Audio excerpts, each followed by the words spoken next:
Welcome to nursing eligibility. आप सभी का स्वागत है हमारे चैनल पर। आज हम एक बहुत ही इम्पॉर्टेंट टॉपिक पढ़ने वाले हैं, जीजैटिक नर्सिंग। ये टॉपिक एग्ज़ाम के लिए भी इम्पॉर्टेंट है और रियल नर्सिंग प्रैक्टिस के लिए भी। स्टार्ट करते हैं इंट्रोडक्शन से। क्या है इंट्रोडक्शन जीजैटिक नर्सिंग का? जीजैटिक नर्सिंग को हम जेनेटोलॉजिकल नर्सिंग के नाम से भी जानते हैं। ये नर्सिंग की वो ब्रांच है जो एल्डरली पीपल्स यानी बुज़ुर्ग पेशेंट की केयर पर फोकस करती है। यहाँ सिर्फ डिजीज़ का ट्रीटमेंट ही इम्पॉर्टेंट नहीं होता, बल्कि पेशेंट के ओवरऑल हेल्थ, कंफर्ट, इंडिपेंडेंसी और वेलबींग भी इक्वल इम्पॉर्टेंट होता है। जैसे जैसे सोसाइटी में एज पॉपुलेशन बढ़ रही है, वैसे वैसे ट्रेंड जीजैटिक नर्सेस की डिमांड भी फास्ट इंक्रीज़ हो रही है। इसलिए ये सब्जेक्ट आज के लिए बहुत ज़्यादा रिलेवेंट हो गया है। नेक्स्ट है डिफिनीशन। जीजैटिक नर्सिंग वो केयर है जो एजेड पेशेंट को होम, हॉस्पिटल या फिर इंस्टीट्यूशन जैसे नर्सिंग होम्स और साइकेट्रिक सेंटर्स में प्रोवाइड की जाती है।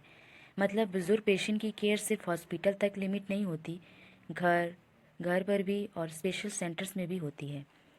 नेक्स्ट डिफिनीशन है, जीजैटिक नर्सिंग या जेनेटोलॉजिकल नर्सिंग एक स्पेशलाइज्ड फील्ड है जो एडल्टली लोगों के फिजिकल, मेंटल, सोशल और इमोशनली हेल्थ नीड्स पर फोकस करती है। यहाँ ध्यान देने वाली बात यह है, जो ओल्डर पर्सन होते हैं उनकी बॉडी ही नहीं बल्कि माइंड और इमोशन भी इक्वली इम्पॉर्टेंट होते हैं। Next, objective of geriatric nursing. Objective का मतलब होता है एम या गोल। फर्स्ट पॉइंट है maintenance of health and functional ability in older adult. बुजुर्ग पेशेंट की ओवरऑल हेल्थ को मेंटेन करना और उनकी डेली एक्टिविटीज़ जैसे चलना, खाना, नहाना जितना हो सके इंडिपेंडेंट रखना। एग्जाम्पल है, जैसे एक एल्डरली पेशेंट खुद से चल सकता है तो नर्सिस को गोल होता है कि वो एबिलिटी बनी रहे। नेक्स्ट पॉइंट है early detection of disease at an initial stage. Disease को अर्ली स्टेज में आइडेंटिफाई करना। बुजुर्ग पेशेंट में सिम्टम्स क्लियर नहीं होते हैं, इसलिए नर्सेस को BP, sugar, vision, memory changes पर क्लोज ऑब्जर्वेशन करना चाहिए। थर्ड है prevention of deterioration of existing health problems. जो प्रॉब्लम पहले से है उसको और ज़्यादा बिगड़ने से रोकना है, जैसे डायबिटीज़ या हाइपरटेंशन को कंट्रोल में रखना ताकि कॉम्प्लिकेशन से प्रिवेंट किया जा सके। नेक्स्ट है promotion and maintenance of physical and mental and social wellbeing. Geriatric nursing सिर्फ बॉडी तक लिमिट नहीं होती, इसमें इंक्लूड होता है physical health, mental health, social wellbeing. Next है provide emotional support and reducing feeling of loneliness, anxiety and depression. Elderly patient को अक्सर लोनलेस, एंजाइटी और डिप्रेशन फील होता है, तो नर्सेस का रोल होता है पेशेंट को सुनना, उनके प्रॉब्लम्स को समझना और इमोशनल सपोर्ट देना। नेक्स्ट है कैरेक्टरिस्टिक्स ऑफ ओल्ड एज, यानी बुजुर्ग अवस्था की कॉमन फीचर्स। फर्स्ट है फिजिकल वीकनेस। ओल्ड एज में मसल्स वीक हो जाती हैं, इसलिए थकान जल्दी होती है। नेक्स्ट है slow movement. Reaction time slow हो जाता है, चलना और उठना धीरे हो जाता है। Poor vision and hearing. I site और हियरिंग पावर कम हो जाती है, जिससे कि एक्सीडेंट का रिस्क बढ़ जाता है। फोर्थ है मेमोरी लॉस। मेमोरी वीक हो सकती है, कभी कभी डिमेंशिया भी डेवलप हो जाती है। फिफ्थ है dependency of others. Daily activities के लिए पेशेंट दूसरों पर डिपेंड हो जाता है। सिक्स है emotional changes, loneliness, depression. Old age में लोनलेस और डिप्रेशन बहुत कॉमन है, इसलिए जब फैमिली सपोर्ट कम हो जाता है तो वे लोनलेस फील करते हैं। नर्सिंग के एडवांटेज पढ़ेंगे। फर्स्ट पॉइंट है improve the overall quality of life of older adult. जैसे हमारी एज होती है, हेल्थ और डेली फंक्शनिंग में चेंजेस आते हैं। जीजैटिक नर्सिंग का मेन फोकस होता है ओल्डर अडल्ट की लाइफ को बेटर और कंफर्टेबल बनाना, चाहे वो फिजिकल हेल्थ हो या इमोशनली वेलबींग। नेक्स्ट पॉइंट है help in reduction and prevention of age related disease. Older adult को अथराइटिस, डायबिटीज़, हाइपरटेंशन जैसे कंडीशन का रिस्क ज़्यादा होता है। जीजैटिक नर्सिंग रेगुलर मॉनिटरिंग और अर्ली डिटेक्शन से ही प्रॉब्लम्स को प्रिवेंट या कंट्रोल करने में हेल्प करती है। नेक्स्ट है promote independency in daily activities for as long as possible. हर पर्सन चाहता है कि वो अपनी ज़िंदगी को खुद मैनेज करना सीखे। जीजैटिक नर्सिंग ओल्डर अडल्ट को वॉकिंग, बाथिंग, ड्रेसिंग, ईटिंग जैसे एक्टिविटीज़ में सपोर्ट देता है ताकि वो ज़्यादा दिन तक इंडिपेंडेंट रहे। नेक्स्ट है encourage social interaction and community involvement. Social interaction हमारे मेंटल हेल्थ के लिए बहुत इंपॉर्टेंट होता है। जेनेटिक नर्सिंग सिर्फ मेडिकल हेल्प नहीं देता, वो ग्रुप एक्टिविटीज़, कम्युनिटी प्रोग्राम्स और फैमिली इन्वॉल्वमेंट को भी इंकरेज करता है। नेक्स्ट पॉइंट है encourage safety and prevent accidents such as falls and injuries. जब एज बढ़ती है तो बैलेंस थोड़ा फ्रजाइल हो जाता है। Genetic nursing home safety assessment, fall prevention strategies और प्रॉपर सुपरविजन से इंजरी और एक्सीडेंट को प्रिवेंट करती है। नेक्स्ट है एज रिलेटेड चैलेंजेस। इसमें फर्स्ट है integumentary system. Skin thin and dry हो जाती है, रिंकल्स और फाइन लाइंस अपीयर्स होते हैं, प्रेशर शोर का रिस्क बढ़ता है, स्लो हीलिंग मतलब कट और उन्स भरने में टाइम लगता है। जब एज बढ़ती है हमारा स्किन का कोलेजन कम हो जाता है, इस वजह से स्किन हमारा ड्राई और फ्रेजाइल हो जाते हैं। अगर प्रेशर ज़्यादा लगता है जैसे लॉन्ग सिटिंग पोजीशन में तो प्रेशर सोर बन सकता है और कट भी स्लोली हील होते हैं। तो इसमें नर्सिंग केयर क्या दे सकते हैं, रेगुलर स्किन केयर कर सकते हैं, फ्रीक्वेंट पोजीशन चेंज कर सकते हैं। नेक्स्ट है मस्कुलोस्केलेटन सिस्टम। बोन डेंसिटी कम हो जाती है, मसल स्ट्रेंथ कम हो जाता है, जॉइंट स्टिफनेस होता है, problems fall and fractures. As we age bone lose calcium और बिकम वीक, जिसे हम ऑस्टोपेरोसिस कहते हैं। ये सब मिलकर फॉल और फ्रैक्चर्स का रिस्क काफ़ी बढ़ा देते हैं। नेक्स्ट पॉइंट है कार्डियोवास्कुलर सिस्टम। बीपी इंक्रीज हो जाता है, अर्थरोस्क्लेरोसिस होता है, कार्डियक आउटपुट डिक्रीज हो जाता है, कॉमन डिजीज जैसे hypertension, ISD, heart failure. Age बढ़ने के साथ ब्लड वेसल्स स्टिफ हो जाते हैं, कोलेस्ट्रॉल डिपॉजिट होने लगता है जिससे हम एथेरोस्क्लेरोसिस कहते हैं। हार्ट को ब्लड पंप करने में ज़्यादा मेहनत लगती है, इसलिए बीपी बढ़ जाता है और कार्डियक आउटपुट कम हो जाता है। नेक्स्ट है रेस्पिरेटरी सिस्टम। लंग्स इलास्टिसिटी कम हो जाती है, सोलो ब्रीथिंग लेता है पेशेंट, ऑक्सीजन चेंज हो जाते हैं, रिस्क निमोनिया होने के चांसेस हो जाते हैं। ओल्डर अडल्ट में लंग्स स्ट्रेचिंग करने की कैपेसिटी कम हो जाती है, इस वजह से सांस सोलो हो जाती है और ऑक्सीजन बॉडी तक कम पहुंचती है। कफ रिफ्लेक्स भी वीक हो जाते हैं जिससे इन्फेक्शन का रिस्क बढ़ जाता है। नेक्स्ट है नर्वस सिस्टम। स्लो रिफ्लेक्स हो जाता है, मेमोरी लॉस हो जाती है, डिमेंशिया होने का खतरा होता है। एज के साथ ब्रेन सेल की फंक्शनिंग स्लो हो जाती है, रिएक्शन टाइम बढ़ जाता है और शॉर्ट टर्म मेमोरी अफेक्ट होती है। कुछ पेशेंट में डिमेंशिया डेवलप हो जाती है जिससे कन्फ्यूज़न और बिहेवियर चेंजेस होते हैं। नेक्स्ट है gastro intestinal system. Poor appetite हो जाता है, कॉन्स्टिपेशन होने लगता है, स्लो डाइजेशन हो जाता है, डाइजेस्टिव सिस्टम स्लो हो जाता है, इस वजह से एपेटाइट्स कम होने लगती है और बॉल मूवमेंट में स्लो हो जाता है जिससे कॉन्स्टिपेशन कॉमन प्रॉब्लम बन जाती है।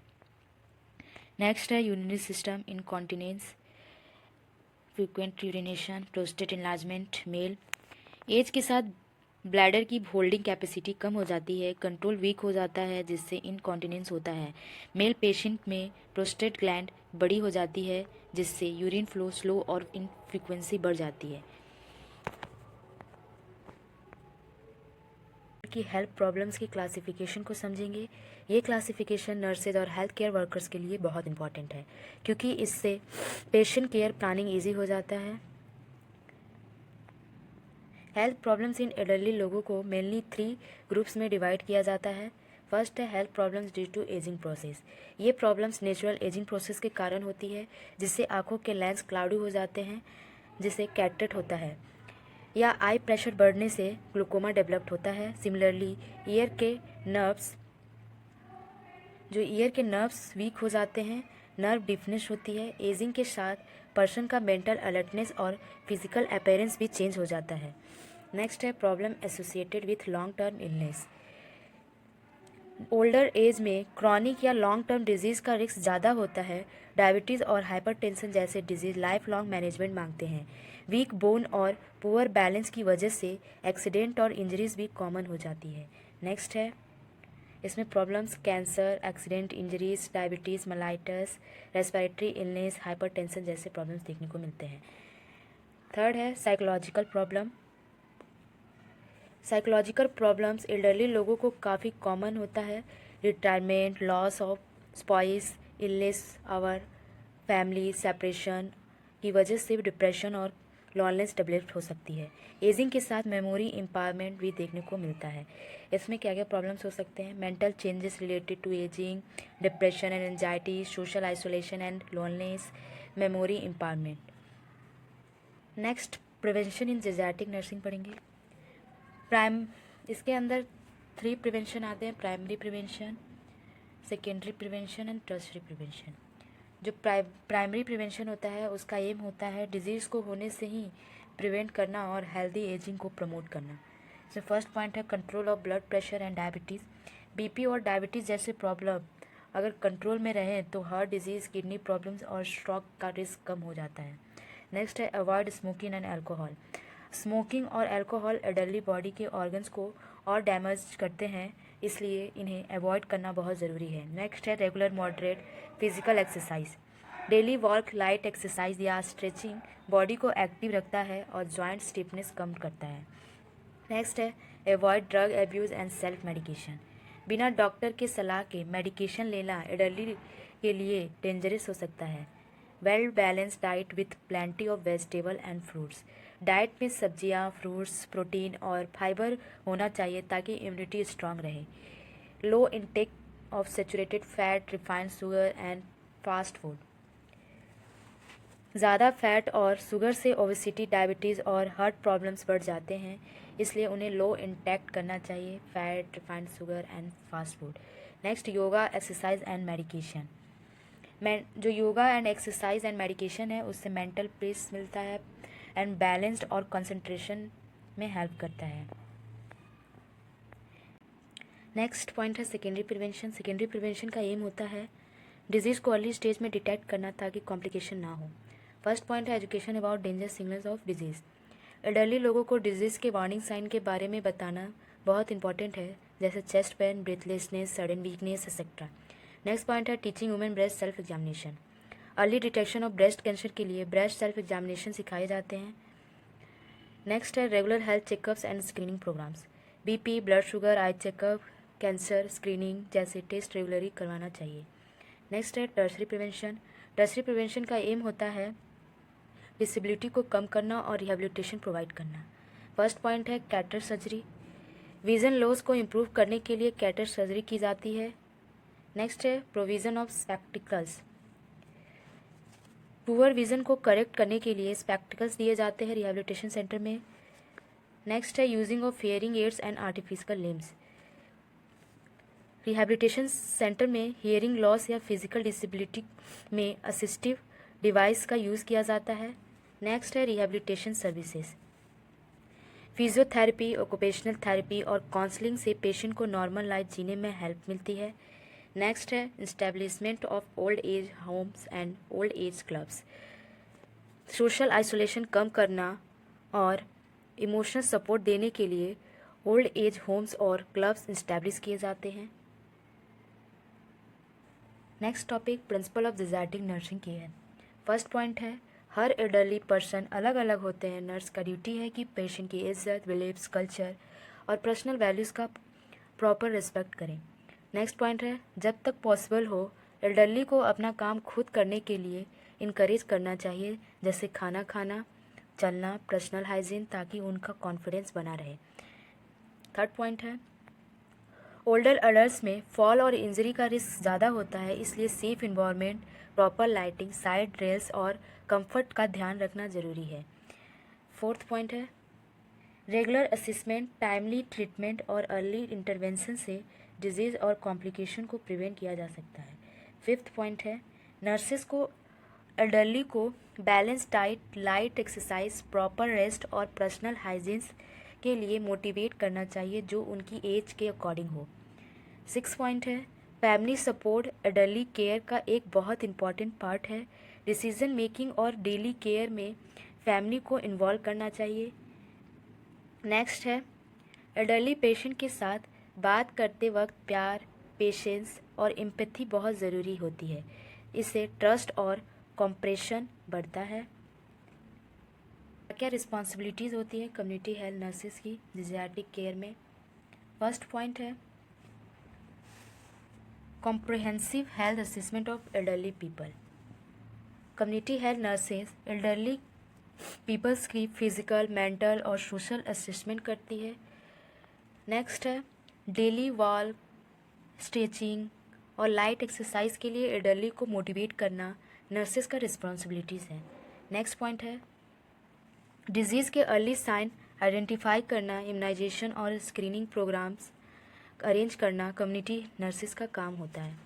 नेक्स्ट है लोननेस, डिप्रेशन और एंजाइटी एल्डरली में कॉमन होता है, इसलिए नर्सेज को काउंसलिंग और इमोशनल सपोर्ट प्रोवाइड करना चाहिए।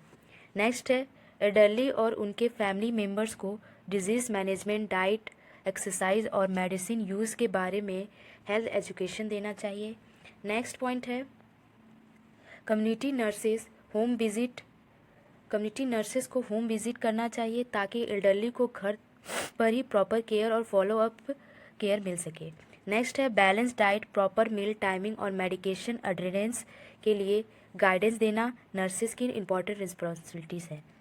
वीडियो हेल्पफुल लगा हो तो वीडियो को लाइक करें, शेयर करें और सब्सक्राइब करें। कोई भी डाउट हो इस टॉपिक से रिलेटेड कमेंट करें। Thank you.